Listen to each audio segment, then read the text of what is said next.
Okay, Teresa, we're recording. Take it away. All right. Well, hello, everyone. Welcome back to another session of Literacy Enrichment. I am just going to say this up front. Our guest speaker is not here right now. So we're going to go ahead and go into what we would do automatically. When she comes through, if she does, then we will take a pause and then let her present and then continue where we left off. Okay. So today our session is going to be obstacles of implementation. Just a little bit of housekeeping. As always, love to encourage participation. If you can add your name if you haven't already, it allows for us to, put a name to the voice, to your face as well. And today you're definitely going to utilize that chat box. So, and then if at any time you need to step away, feel free to do that. Again, just be considerate of others. Make sure you turn off your video and your sound. For our agenda today, like I said, we have a speaker. When she comes in, we'll pause and then let her do her part. But then we're going to talk about the 3 areas of concern in implementing a literacy enrichment program. And then we're going to get into some breakout sessions. And then we're going to follow up with a conclusion.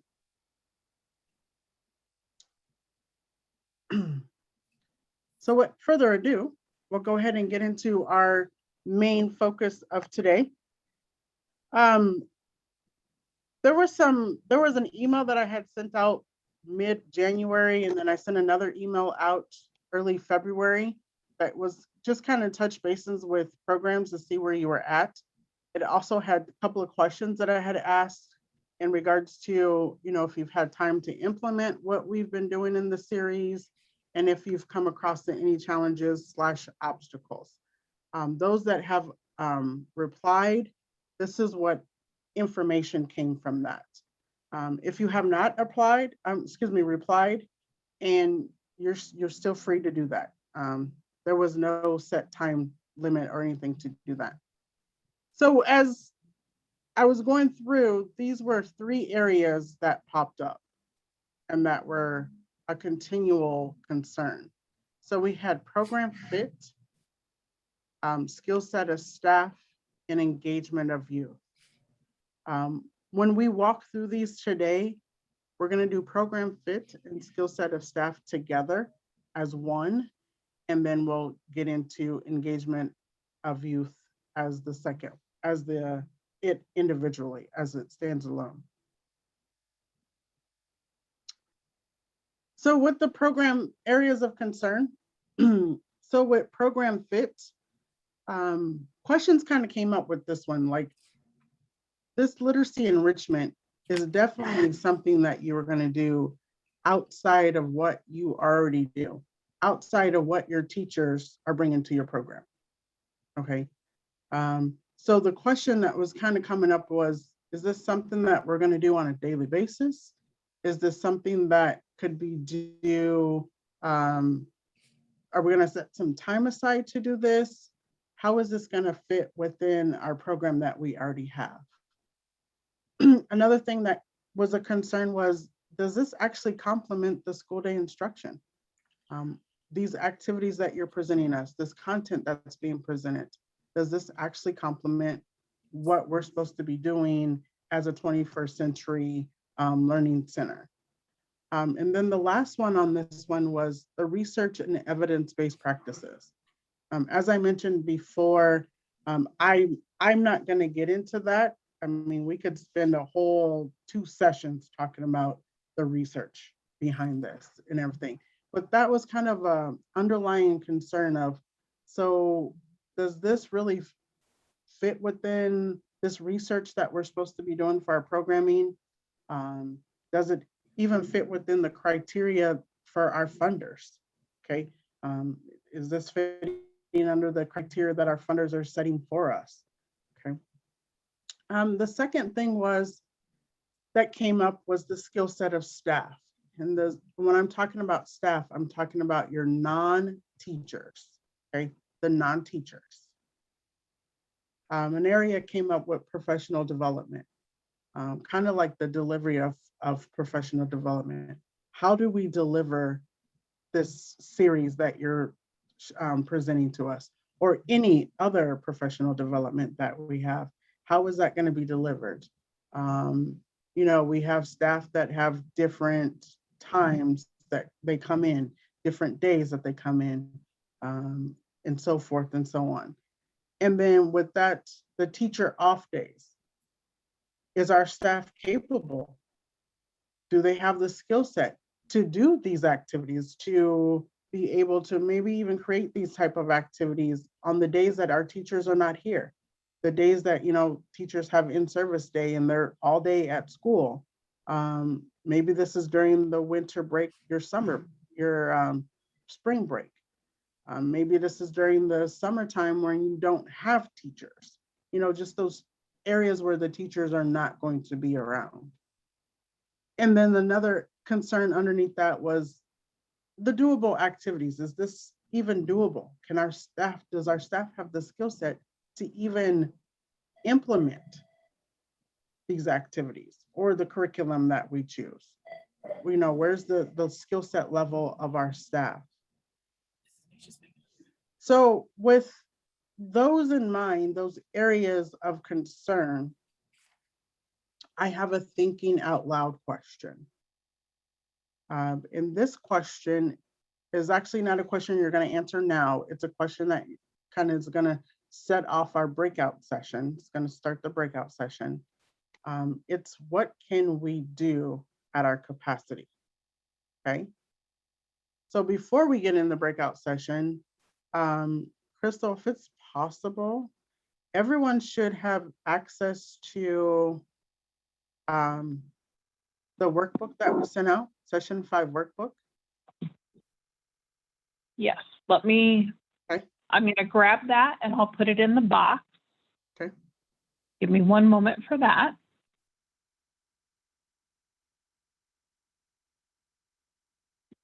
Okay. Let me know, folks, if you're unable to grab that out of the box. And then if you are, I can attempt to email it to you behind the scenes. Mm-hmm. And then Teresa, are you ready for breakout rooms? Just almost.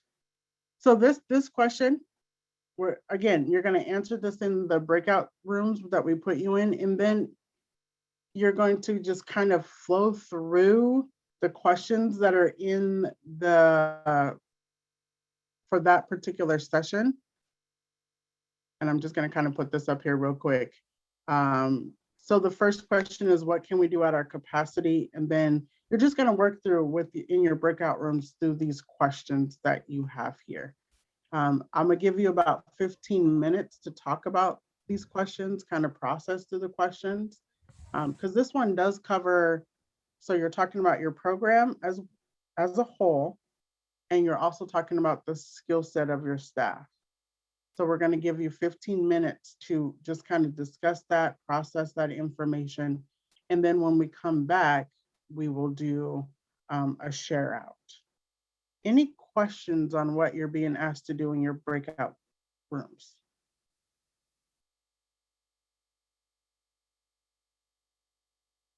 Okay. No questions? Okay. I'll go ahead and let you get started. Okay. And I'll be jumping in and out to help people. Yeah. And Teresa, again, just to confirm, you'd like 2 rooms today because we do have 16 people on the call. Can we do 4 in each room? Yes, absolutely. Okay, folks, if you have some trouble, you can always bounce back to the main room. You can message us if you need any assistance from us, and we'll be monitoring this the entire time. So at this moment, I'm going to pause things. Well, welcome back, everyone. Hi. As I said before, we have a guest speaker. Our guest speaker is here. So we're going to take this pause, and then we'll come back and finish up what we were doing. I do want to introduce Ann Schmidt. She's from Barnes & Nobles. She's going to talk to you about Barnes & Noble story design and how they took reading and STEM and combine them together to make some wonderful activities and some curriculum. Go ahead and take it away. Thank you so much. Thank you for the opportunity to come and speak to you. When Teresa was telling me that you were trying to get more literacy and enrichment in those after-school programs, I said this is so much fun. That you guys are going to love story design. Every piece of this is something that you can utilize over and over again in so many different ways. So I think that you'll really enjoy what I have to show you today. I'm going to take you through the presentation, but if there's any questions throughout, please raise your hand and I'm sure somebody will alert me that there's a question. I want to keep this very open and engaging. So please, if you have a question about anything, please let me know as we go through the process. So story design is something that Barnes & Noble created about 2 years ago. We launched it, and they are lesson plans that combine and integrate literacy and STEAM or STEM together into one kind of problem-based learning activity for students. The whole idea is that we wanted to, STEM is very big right now. There's a lot of different programs that are being created, different products being created, and we wanted to make sure that STEM was not leaving literacy behind as it was getting into the classroom. And so we thought the best way to do that is to integrate the two together into these projects. So the story design is basically a lesson plan. I'm going to go through what the project looks like for the students. I'm going to also go through what is in the lesson plans that you can utilize, how these lesson plans will help you in being able to create the environment for this type of an activity. And then just all of the wonderful benefits of the students going through this particular activity. I also will show you an example because I've done this in a couple of classrooms myself. You can see it kind of in action.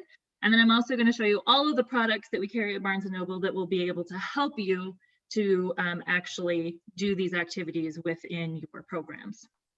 So the idea is you read a story, you dig into the text, you identify a problem, and then the students get to solve that problem by engineering their solution. They can do this together, they can do this by themselves. It can be collaboration, it can be individual work, and then they present that solution back to the team. The greatest part about this is completely customizable. So as we're going through, you will see how you'll be able to implement this no matter the age group, the environment, the time frame that you have available, it's all customizable.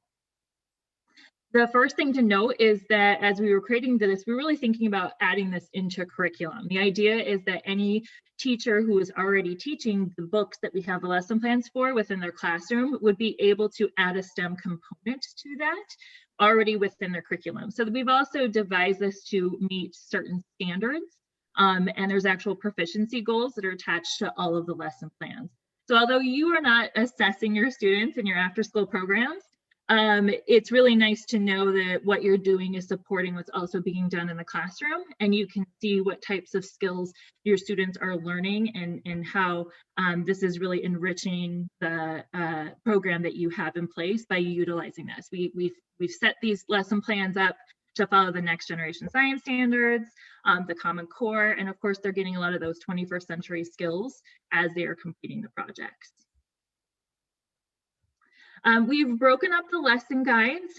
So each book that I'm showing will have a lesson guide for it. You can also get them in packs of K through 3 and 4 through 8. So on this screen here, you're going to see the lesson guide, the books that are available in lesson guides for K through 3. Now we've graded them based off of the Lexile level of the books. So we're thinking that this is the book that the student is going to read. So it would be the Lexile level for K through 3. Also some of those concepts that we want them to learn through those proficiency scores. But it doesn't mean you have to use this for just K through 3. A lot of times I love those picture books, lesson plans for the picture books. If you only have a certain amount of time, just like an hour's time where you have to read the book right away really quickly, these work just as well with any age group, but you can see some of the fun books that we have the lesson plans for. So just to give you a few examples. For the lesson plan for the empty pot, the problem that they have to solve is that they have to basically grow a plant. So this is a lesson plan that connects reading the empty pot with a seed starter project. So that is the solution that they have to come up with. For after the fall, this is that Humpty Dumpty story. The problem is that he needs to be able to get back up on that wall and be able to be safe up on the wall and be able to see the birds. So this becomes kind of like a modified egg drop project.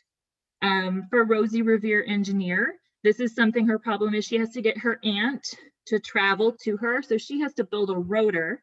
You have to build a rotor so that she can have a flying machine that takes her aunt back to where she's at, where she's inventing her toy. So you can see that everything is integrated with the text. You really get in there and talk about the problem of that specific character, and you're solving the real world problems that are being posed.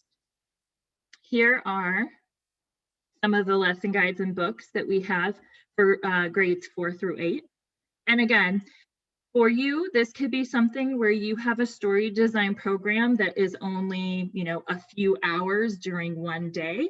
You can also do this in connection with some sort of book club that you have. So if you have, students that would like to read a chapter book, you can read that chapter book together over a week's time frame. And then the next week you can work on that story design project. But there's a lot of really fun things that you can do with these as well. So just to give you a couple of the curriculum guides here. So for Stuart Little, I love this one right now because it's so current. You have to, you're really learning some of those science standards, and you're learning how to do simple machines, building levers and pulleys so that he can go and up to the sink so he can wash his hands. So in a time of COVID, it's so fun to try and get that little mouse to have to go up there and wash their hands. So that's something that they have to devise a simple machine to be able to have him do that.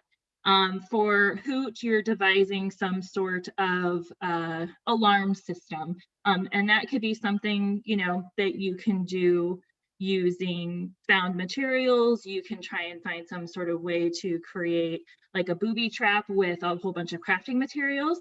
You might even be able to do this in a way where you're teaching your students circuitry and bringing some of those circuitry products in there, and they actually have bells and whistles and different things like that as well. So you can see where each of the projects, you can really get creative in how you are solving the problem.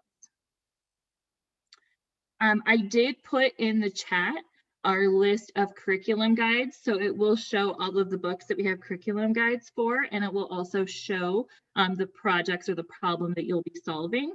So you can take a look at that to see if there's anything in there that you think is fun. I love for summer the Lemonade War. This is one where you're reading the story about the Lemonade War, and then the actual project is to make a business plan for a lemonade stand. And it's so fun over the summer. I've had a couple of public libraries do this over their summer reading, where then they had the students actually create their lemonade stand. They were able to go out there and try and sell lemonade, and it was a whole project that they were able to do, which is so much fun over the summer.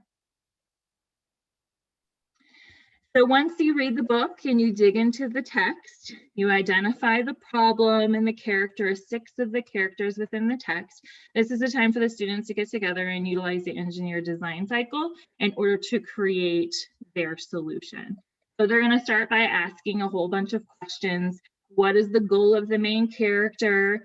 You can even get as specific as what materials are available for that main character within this text. When you're talking about Hatchet, is he going to have Legos there to be able to build his food storage system? No, he's probably not. So you're going to have to think about what materials would actually be available in order to build that. So, they can kind of go through and decide, what are some of those limitations to the problems that they have to solve. Then they get to imagine. So together in groups, they get to brainstorm solutions. They get to, using sketches and writing down ideas, decide how they can solve that problem.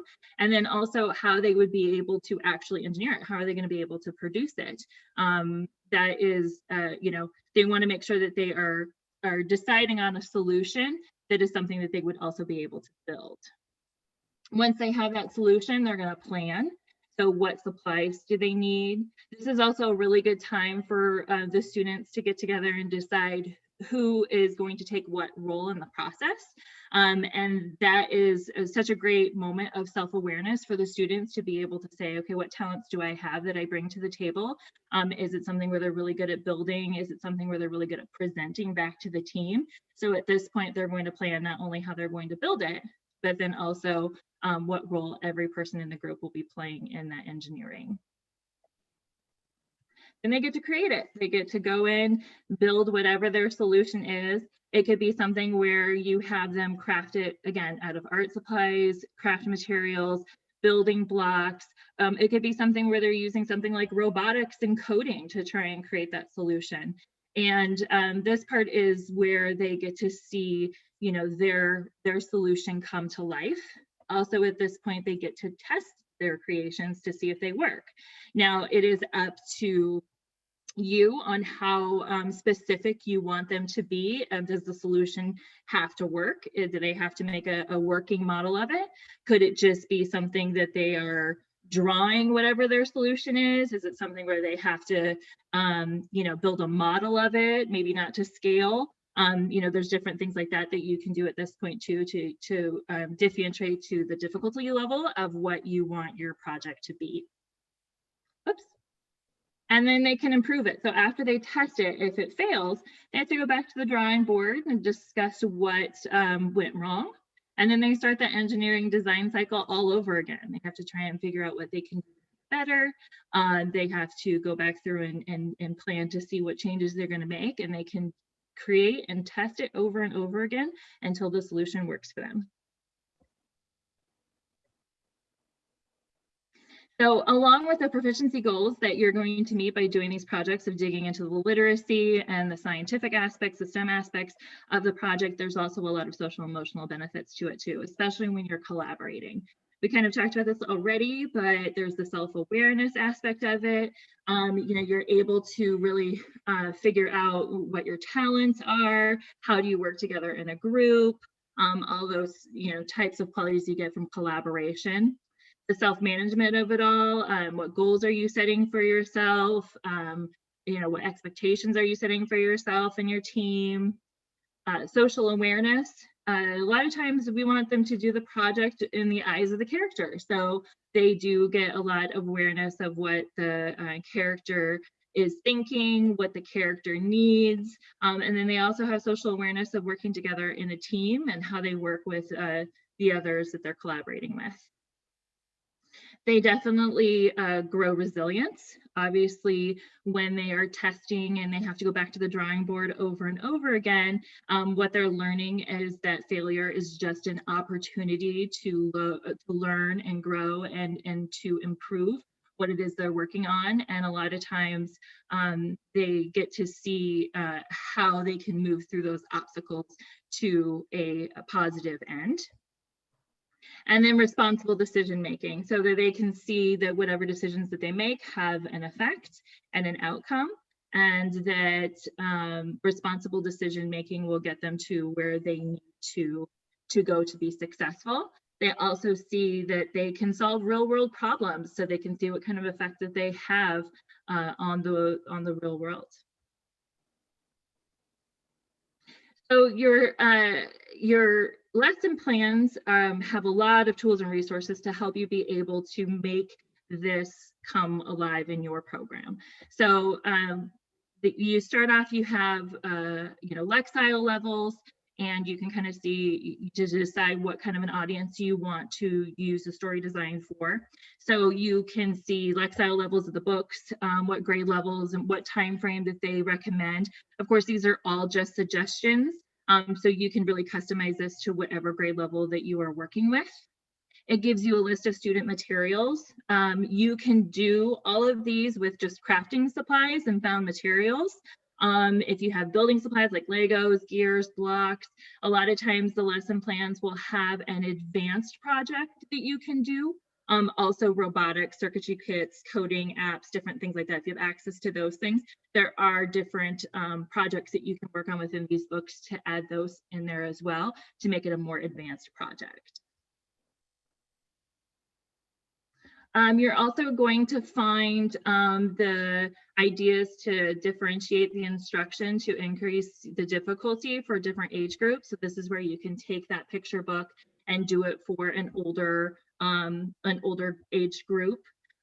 Just different things that you can do to challenge them a little bit more in how you're having them do their project. There's also tools to help them analyze the book. And we want to make sure that this isn't just a reading project and then a STEM project. We really want to keep it integrated throughout. So there's some great questions that are in there that the teacher can ask the student groups about, you know, how would this show up in the book? Would the character have access to these items? What from the text did you pull to make this decision? Things like that, to continually refer back to the book as they're putting together their solutions. There's also guides for assessments, rubrics, and self-assessment worksheets, which again, you're probably not going to be using the assessment pieces of this, but the self-assessment worksheet is really fun for the students to fill out because it does talk about, you know, what they learned and how they grew, and it's just something fun for them to go back and you can see and kind of gauge how well they enjoy this particular project. It could also be something that you hand off to parents as, this is what we worked on today and they were really proud of this project and this is what they had to say. So I really like those as just kind of an end to the project, so you can kind of gauge how much fun and how engaged they were. There's tips for planning and management. So again, because this is something that's totally customizable, you can do whatever you want to create an atmosphere for these projects. So for instance, if you were going to do something with Hatchet, you can create a whole, you know, a jungle scene or a whole wooded scene for the students to be creating in. It gives you tips on how to, you know, for the Stuart Little, does every single group get a little mouse that they have to use to get up and down? Like some fun little things to make it more immersed in the text. And then there is a guide in there in case you have a story that you are using in a book club or in a classroom and you want to design your own story design lesson plan. So just how you would go about getting into the text and identifying that problem and what kind of a lesson plan that you can create so you can do this with any book that you would have access to. I am going to show this video here. I am being told it's kind of quiet, so I'm so sorry about that. There is a closed captioning on it as well. But this is just a group of teachers who tested out the story design and what they had to say about the project. So I'm going to play this quick.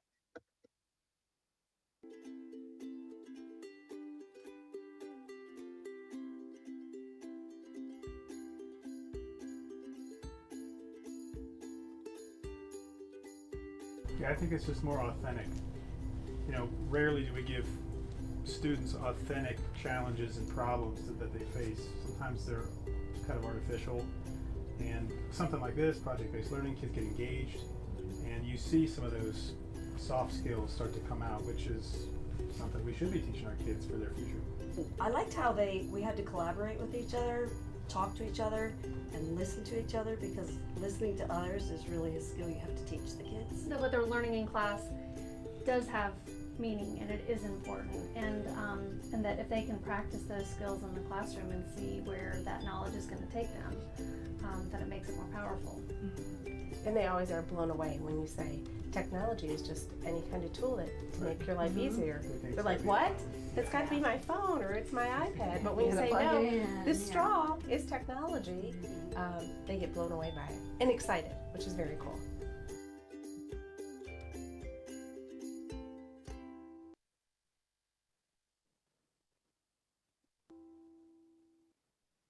All right, really quick, I just wanted to pause there to see if there were any questions about the lesson plans or anything before I move into my example.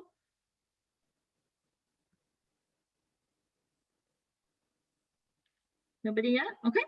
Nope, I don't see anyone. Great.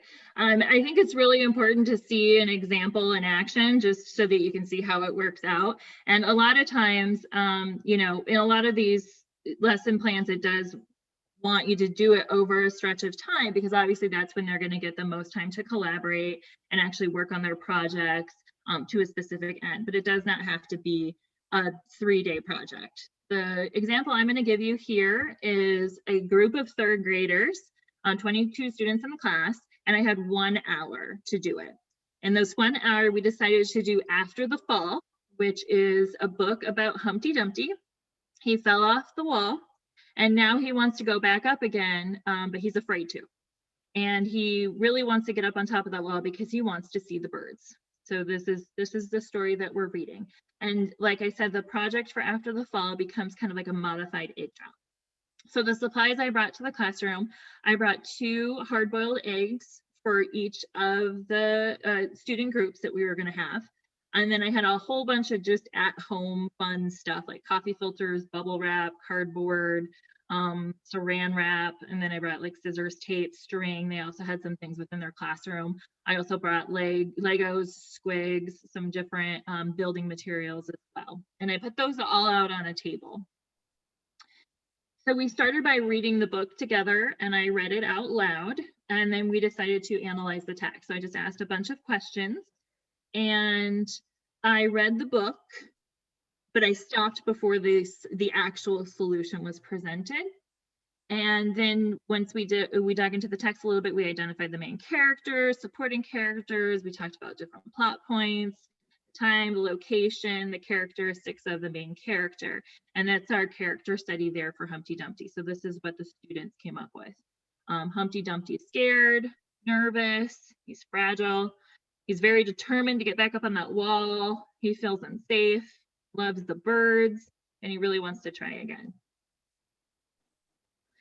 So then we discussed the problem. We tried to identify the problem. What is the main goal of the character? What obstacles are in his way? What other characters are in there that might influence them? Any limits on the solution, that type of thing. And the problem that we identified is that Humpty Dumpty wants to feel safe on top of the wall and be able to see the birds. So then I broke up the class into 5 groups, about 3 to 5 students, and they discussed the solution.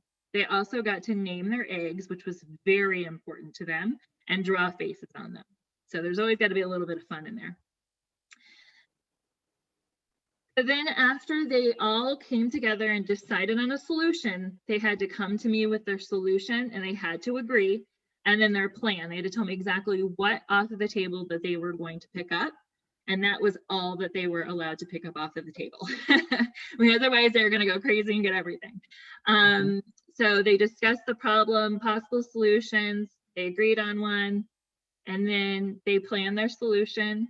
They gave each member of the group a task. And then they started to build their solutions. Once they had their solution completed, they got to test it with their first egg.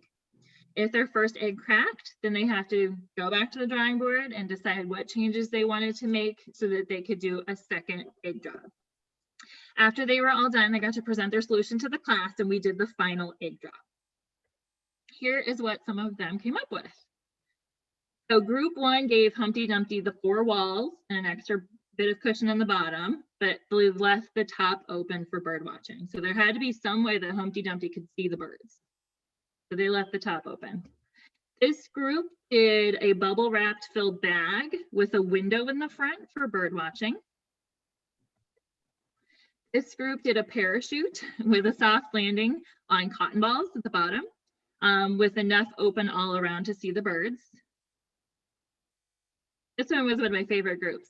They decided that they were going to completely wrap up Humpty Dumpty, but they were going to use all clear materials. So from all angles, Humpty Dumpty would be able to see the birds. So they made sure that off of that table, everything that they chose was clear.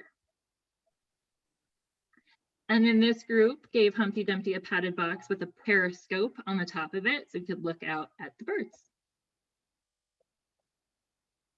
We did the final drop and all the eggs survived it. So everybody was very excited and happy. And then I go back to the book because we want to make sure we continually go back to the book. And I end the project by finishing the story. And in the story, the actual solution is Humpty Dumpty grows wings so he can fly. So I also put the breakdown of how much time I spent on everything to make it just that 1 hour project. Reading and discussion was about 15 minutes. The planning portion was 10 minutes, building 20 minutes, and the presentation 10 minutes. And then I finished up the book in that 5-minute wrap up. Obviously, the more time that they have to build and plan, the more social emotional benefits they're going to get from it. they actually have time to really dig in and think about the science and STEM portions of what they're doing as well. So you get a lot more of those proficiency goals for the STEM piece of it. But still, this was a very fun, well-rounded experience. And I did this probably about 4 years ago, and they still remember it. They still refer to me as the STEM lady who did the Humpty Dumpty project. So it's very engaging and it's very memorable. Do we have any questions at all? I thought I saw a couple things maybe. They weren't questions, but anybody have any questions for Anne? I will have her information so you can get a hold of her. We are also sharing information so that she can get a hold of you as well. Yes, absolutely. And I put at the top of the chat, like I said, I have my name, I have my email address, and then I also put in there the story design lesson plans that are available. And then that's also at the end of my emails at the end of this as well, but anybody can reach out to me anytime to get more information. So along with the lesson plans that we can get you, you can get those individually, you can get those in the sets of K through 3 or 4 through 8. You can also get all of them together, all 21 lesson plans in one book. We also obviously can get you the books. We're Barnes & Noble, we can get you any book. I say that, but we can try and get you every single book. And then we also have a lot of the STEM products that are available to go along with these lessons as well. So I wanted to go through those really quick as well. The great thing about a lot of these STEM products, I'm sure some of you have already have some and use them. There's so many different ways that you can utilize them, not only for them just to play with, but to teach different concepts. So here I'm showing all the mag formers, magnetiles, magnet Taigu blocks. A lot of these things can be used to obviously build, make vehicle structures. They go along with a lot of the lesson plans I talked about. You can talk about principles of magnetism. You can build 2D and 3D shapes, different patterns, lots of math skills using these as well. So these are wonderful. And I will tell you, anything that's in any of these STEM products, you do not have to know how to use any of them. Just like in story design, you do not have to have the solutions to the problems. These students will just go with it, and they will be so creative, and they know I learned all I've learned from my 2 kids. They've taught me everything about STEM that I could possibly learn just by putting it out there and watching them go. These are called squigs. These are like little rubber suction cup building materials, which are really fun. They can suction cup together and then also to flat surfaces. So you can do different building challenges with these. I've had a library do it where they have put suction cup, they built a whole landscape out on the floor. It was like an obstacle course or like a track, and then they would do remote control cars in this track, which was so much fun. A really hard project to do with this is to build a bridge that can maybe hold weight, because these are so flimsy. So you really have to think about the construction process of how you're using these so that it can hold different weight. We have straw beads, which can be used to build structures. They have a little parts to it that you can use to have movable parts like propellers, windmills, different connectors. This is fun to have everybody build a structure and then be able to combine all the structures together. I've done that before for Halloween. They've all built little haunted houses, and then I built it into one big giant haunted house together, which was really fun. You can do that with rocket ships, animals. You can do all sorts of things with these straw base. We carry the 3D pens, which like 3D pens. So you can use this to do a ton of different art projects. You could do, you can create architecture from around the world. I think there's something in there where you can make your own sunglasses, your own cell phone case, different things like that. The snap circuits are great whenever you're dealing with anything with circuitry. There's some fun things you can do with this. Because these have lights and sounds, and you can learn how to build different circuits that work at the same time. So lots of fun things like that. We have our Wonder Workshop, Dash, Dot, and Q for codable robots. They come with just a ton of activities to play with.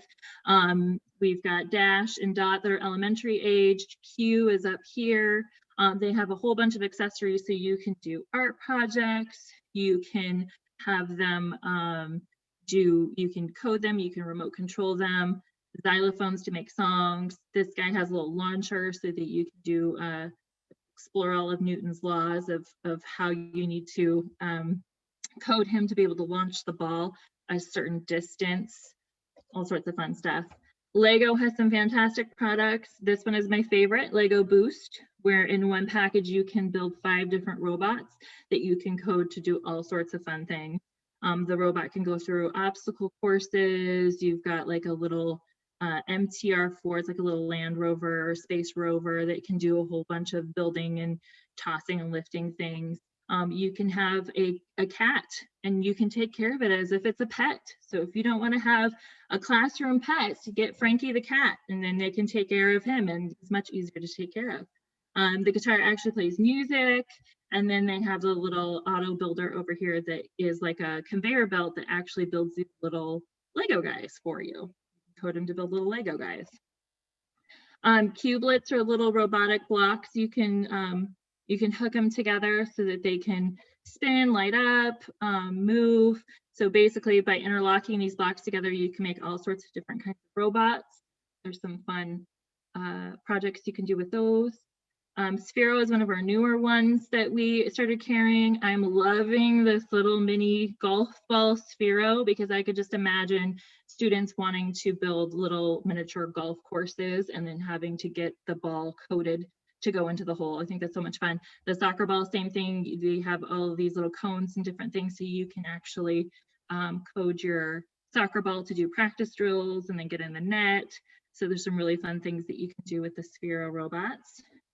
And then we have Little Bit, which are kind of a more advanced circuitry item, but they have these little pieces that you can they're magnets so that you can just put them together to create simple circuits, and then you can add them to a whole bunch of found materials or put them on another robot or put them on a Lego vehicle, and suddenly you have a self-driving car, or you can use just like construction paper and make a constellation maps like flashlights and all sorts of fun things with the Little Bits as well.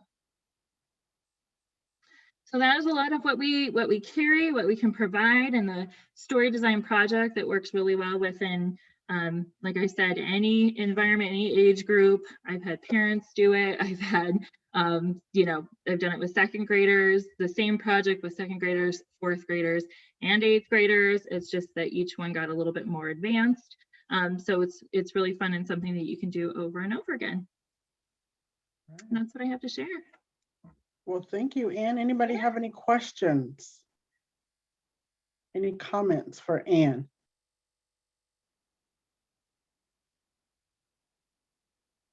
Again, this is her information to get a hold of her. We are sharing information so that she can reach out to each of the programs that are participating today. What? Everybody's saying thank you, Anne. Oh, you're welcome. Good idea. One other thing I wanted to point out is if you are interested in something like this and you do want to get some of those codable robots or anything like that, I do offer professional development on those as well. So it would be something if you were like, oh, I really like those Spheros, but I'm not quite sure how to use them. That is something that I can definitely help with.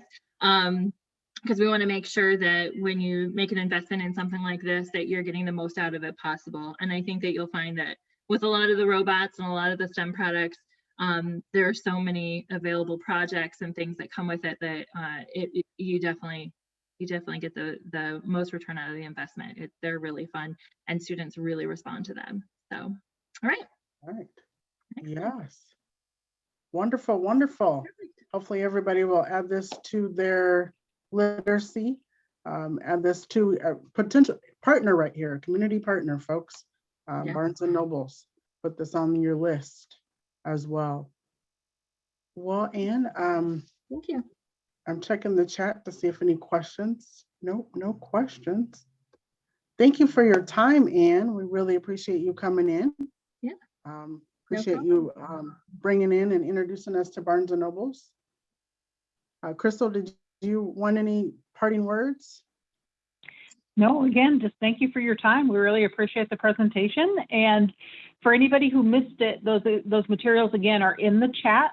I will download the chat and I'll also Anne, is it okay if I post these materials with the recording of the webinar so that people can access them? Absolutely, absolutely. And if you want to add my email address and their contact information, please do so. Anybody can reach out to me anytime.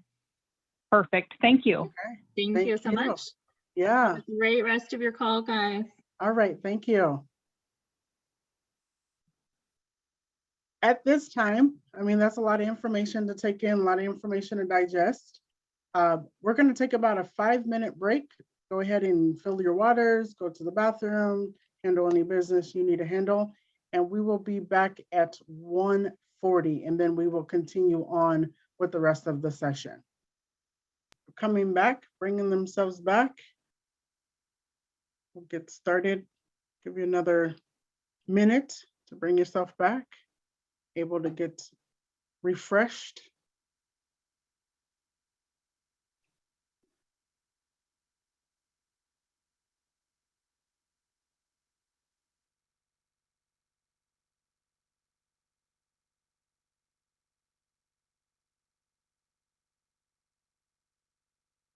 Okay, I'm going to go ahead and continue on with our regular scheduled program. Hopefully you enjoyed that information that she presented to you. Again, Barnes & Noble's wonderful partner to have. Put them on your list, whether you utilize them for your after school program or whether you utilize them for your summer program. Wonderful company to have as a partner. And they're forever changing things as well. Folks, they're rolling with the times as we're rolling with the times as well. So I also like the fact that she added that if you wanted to use any of their products, that she will do a professional development and help you out with that part so that you are, you have the knowledge and tools to implement that in your program as well. So getting back onto what we were talking about before she came through.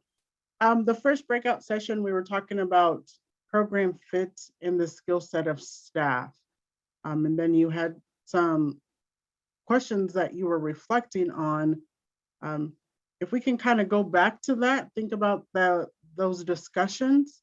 And do we have anybody who wants to share out from their group? Just share a couple of things that you discussed while you were in your group. You can also type it in the chat box if you like as well. In our group, George talked about how the Boys and Girls Club, we have Little People's University, which is a literacy program where we implement to have the parents learn about the reading tools and the students from K through third grade. And then they get a book Monica, and a meal. there we go. Oh, you hear me? Sorry. Little People's University for the Boys and Girls Club after, it's like the fourth Saturday of each month that we started. I think, want to say since January was the first one. And so that's been going pretty well. The parents and the students are able to learn some tools about reading. They get a free book and also a meal. So that's one of the tools that we talked about. Okay. Thank you for sharing. Anybody else want to share? Like, what are maybe some challenges that you face with your staff that you may want to, and how to address them? Or what are the skills that you're going to need for this literacy enrichment to be successful in when you're implementing? Again, I already know that you have a program already in place. This is outside of what you are already doing, or you're incorporating this into your program that you already have. Teresa, George in the chat says management of time. And when you're saying management of time, as in staff's management of time, management of kids, programming? So it's kind of like both. So I guess if staff, we can do a good job of managing our sessions, our time, Mhm. Actually making sure we plan it out well and also plan for things to change because when it comes to students, a lot of different times you might have a different groups and it might change a day. So we have to be adaptable and then also just learn how to manage time, spending enough time with each student and not one kid getting most of the time and the others maybe not getting enough.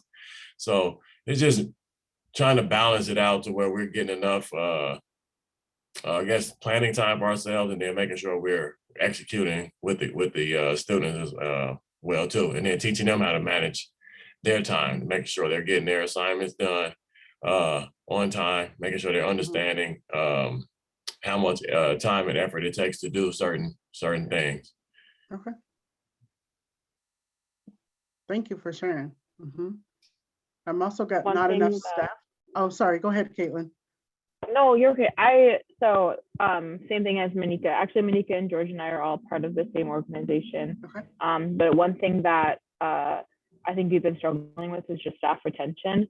And so making sure that when we are going through our interview candidates, making sure that we are getting people who are going to be consistent with our kids. Just consistency is one of like the big points that we try to make with our kiddos, just because we don't really know how much consistency they're having at home. Making sure that staff are consistent with attendance and then just with employment as well. Got you. Okay. Thank you for sharing those out. Anybody else? I'll take another person, another group.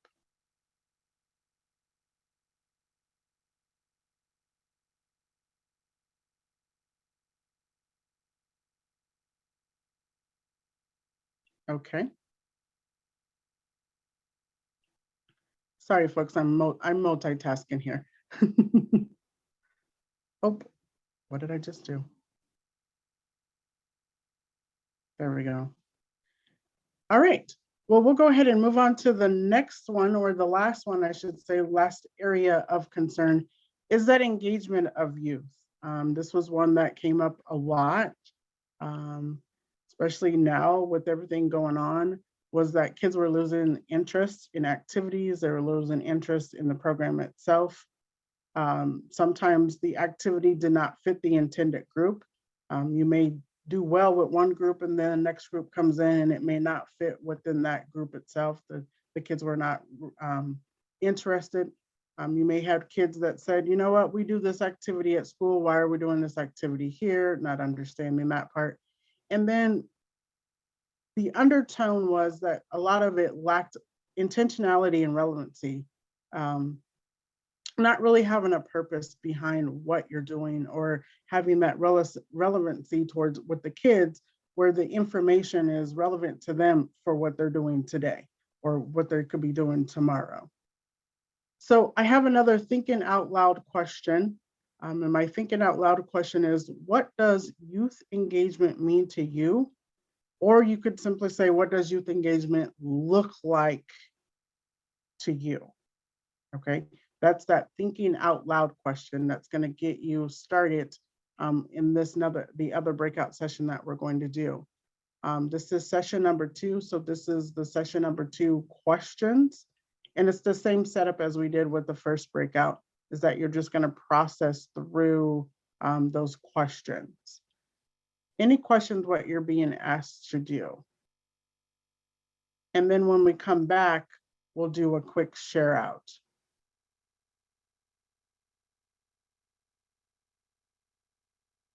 Okay.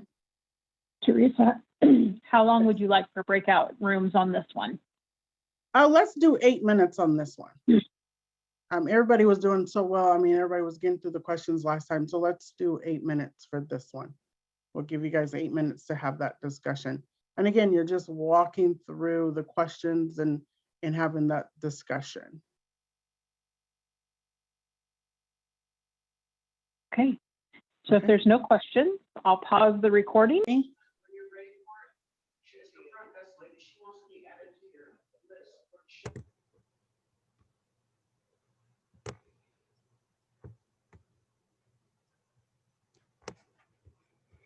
As I was popping into some of the rooms, some nice conversations going on. Again, with this breakout session, with this one, we're gonna do just a quick share. Anybody want to share out just a couple of things that they discussed in their rooms? You can use the chat box if you like. In our group, we talked a lot. We mostly just talked about like relationships with the kids, with the students, and how important that is, because then you start to build that trust. Yeah, that's basically what we covered. Mhm. Anybody else? Did anybody cover the thinking outside the box question on the what are some ways you can spark enthusiasm within your program? Anybody touch bases on that one?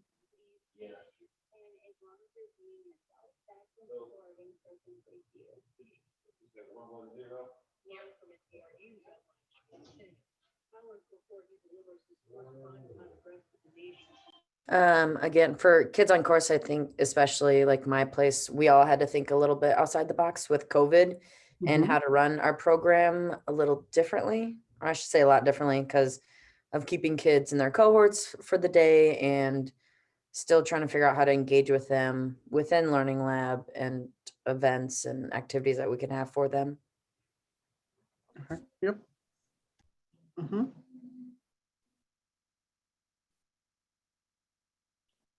This is kind of one of the reasons why I believe that this concern came about. Not so much of kids just kind of losing interest, just how do we engage them now with this pandemic going on is the real deep concern here. And then anybody touch bases on how can staff minimize those challenges or limitations?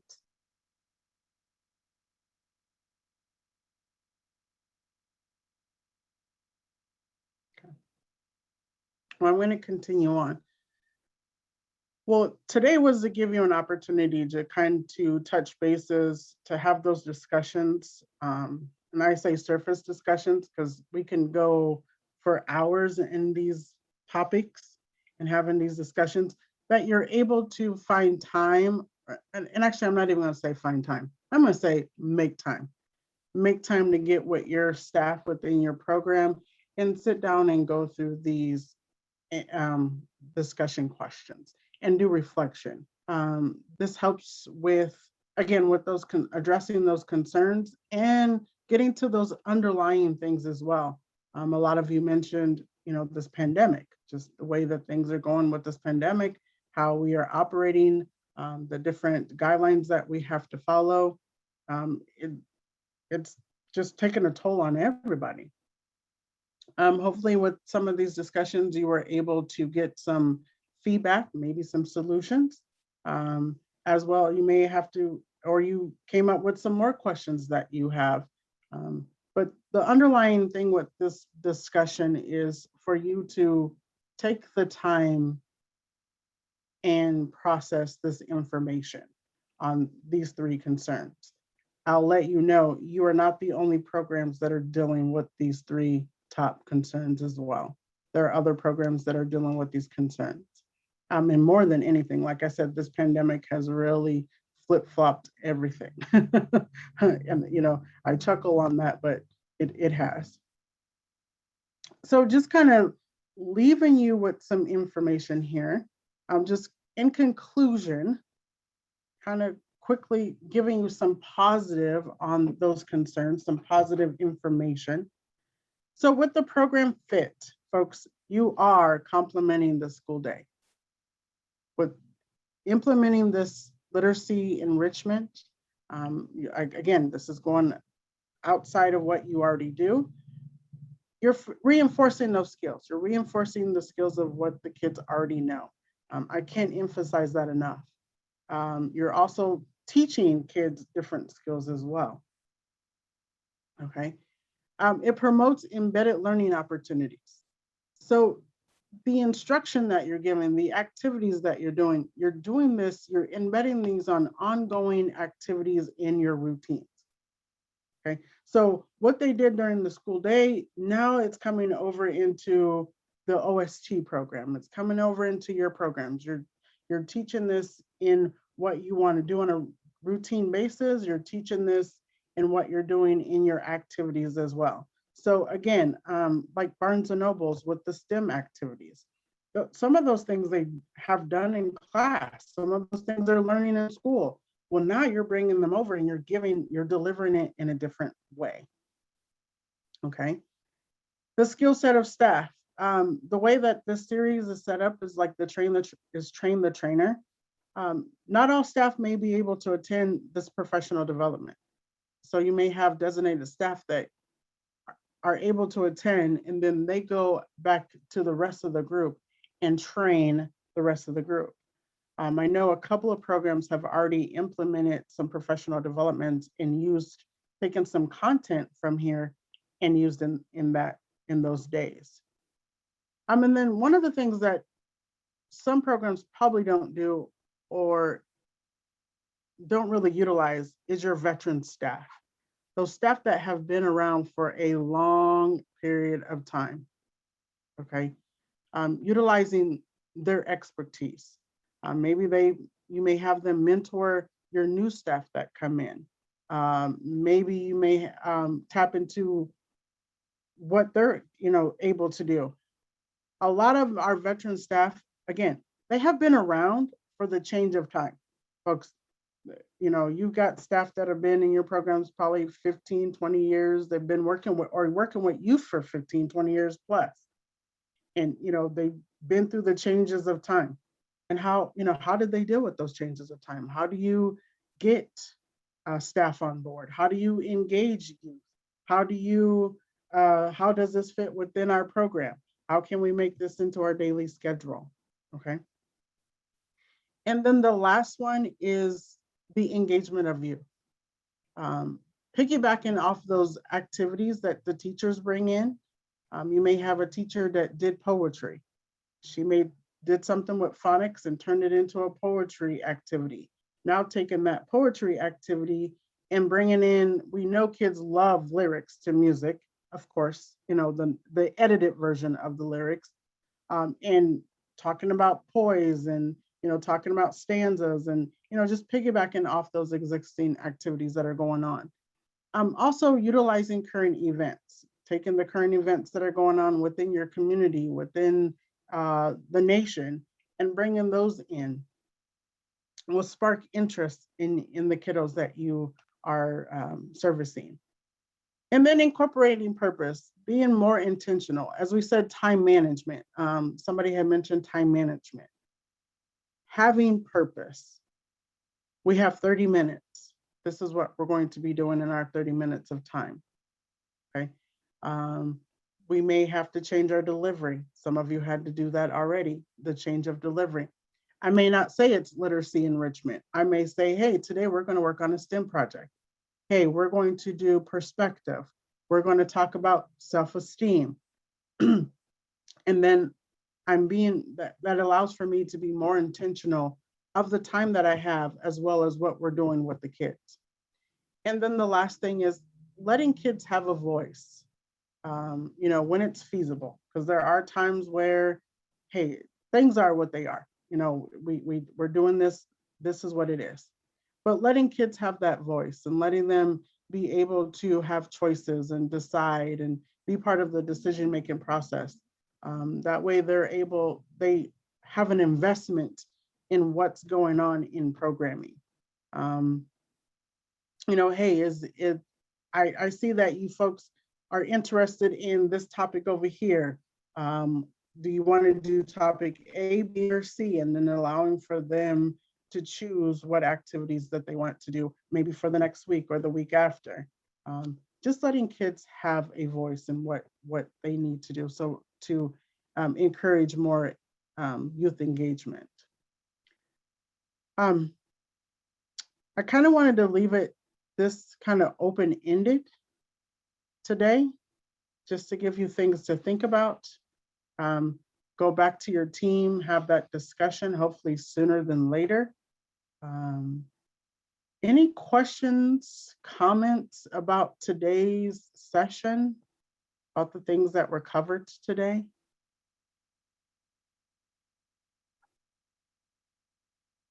You can type it in the chat box if you like. Any questions or comments?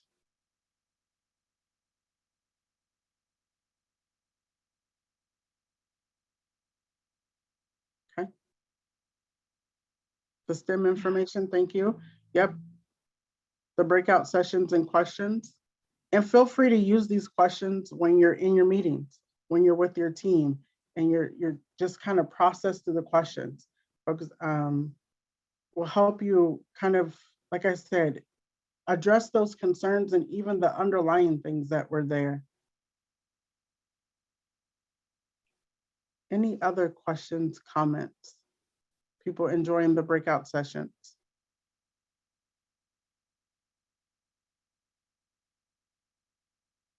Thank you. Yep.